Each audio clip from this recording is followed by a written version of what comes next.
Chapter 13. Foreigners. My Tokyo relatives had arranged for me to live with them and attend a celebrated school for girls, where English was taught by a man who had studied in England. This I did for several months, but my brother was not satisfied. The girls were required to give much attention to etiquette and womanly accomplishments, and since my uncle lived in a stately mansion, a great part of my time at home was occupied with trifling formalities. Brother said that I was receiving the same useless training that had been given him, and, since I was to live in America, I must have a more practical education. Once more my poor brother was totally misunderstood by our kindred on account of his stubborn opposition to all advice, but finally father's old friend, Major Sato, suggested a mission school that his wife had attended and which bore the reputation of being the best girls' school for English in Japan.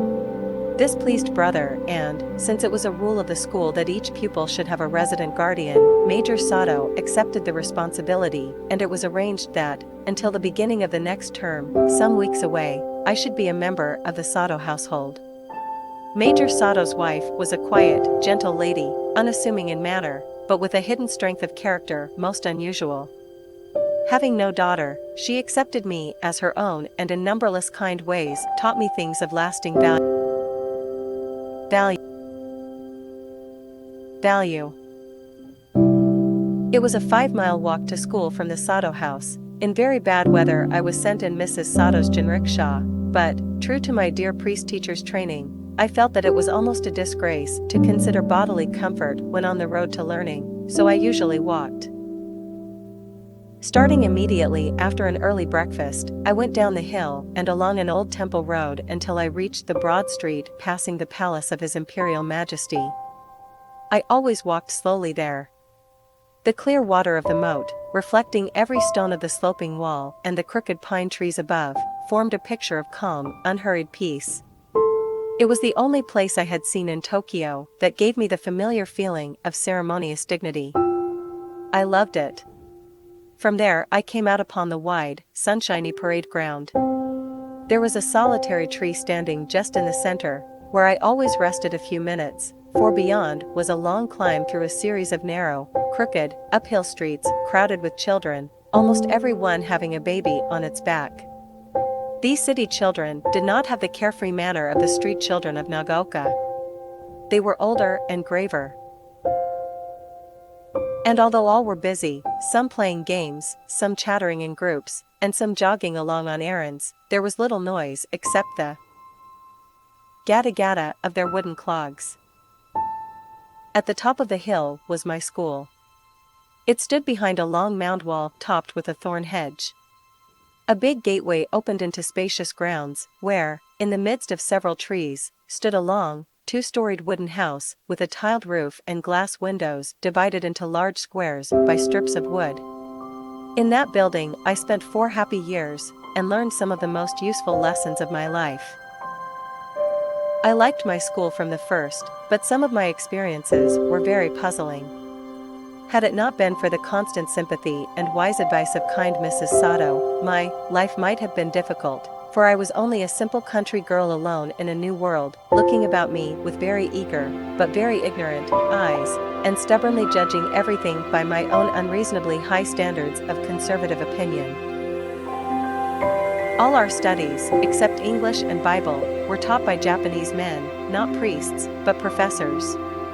Since they came only for their classes, we saw little of them. The foreign teachers were all women. I had seen one foreign man in Nagaoka, but, until I came to this school, I had never seen a foreign woman. These teachers were all young, lively, most interesting and beautiful. Their strange dress, the tight black shoes, the fair skin untouched by the cosmetics which we considered a necessary part of dressing, and the various colors of hair arranged in loose coils and rolls, were suggestive of dim visions I had had about fairyland. I admired them greatly, but their lack of ceremony surprised me. The girls, most of whom were from Tokyo, where living was less formal than in my old-fashioned home, made very short bows and had most astonishing manners in talking with one another. Nevertheless, I had a certain interest in watching them. but the free actions of the teachers with the pupils and the careless conduct of the girls in the presence of the teachers shocked me.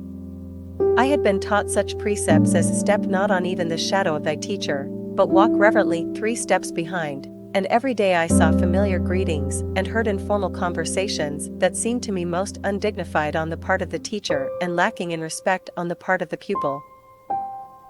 And there was another thing which troubled me greatly. Friendly smiles and small attentions from teachers seemed to be liked by these city girls, but I shrank indescribably from personal advances made to myself. My rigid training held me back from being even mildly responsive to either teachers or schoolmates, and it was a long time before the strangeness wore away and I found myself joining with the girls in their games and beginning to feel acquainted with my teachers. This was helped along greatly by certain democratic rules in the school, which, though not enforced, were encouraged and became the fashion.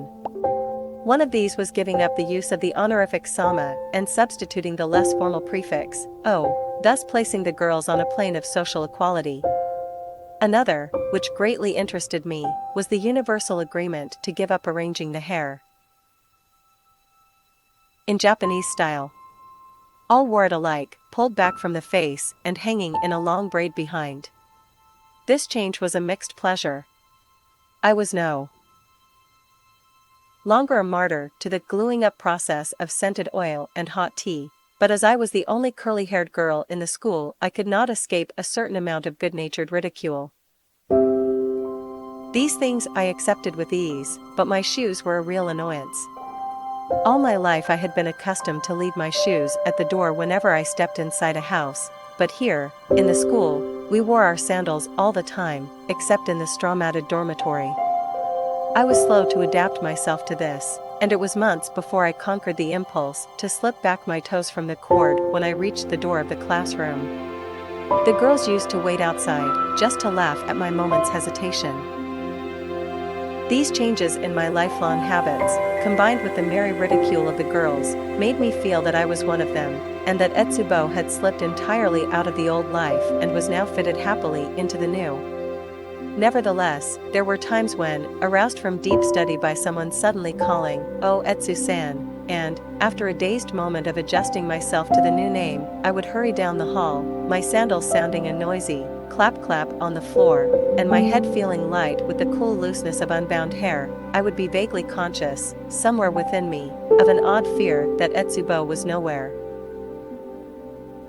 However, this feeling could never last long, for there was a dreaded something which constantly reminded me that I was still a daughter of Echigo. My pronunciation of certain sounds, which was different from that of Tokyo, caused considerable amusement among the girls. Also, I suppose I used rather stately and stilted language, which, combined with the odd Echigo accent, must have sounded very funny to city-bred ears. The girls were so good-natured in their mimicry that I could not feel resentment, but it was a real trial to me, for it touched my deep loyalty to my own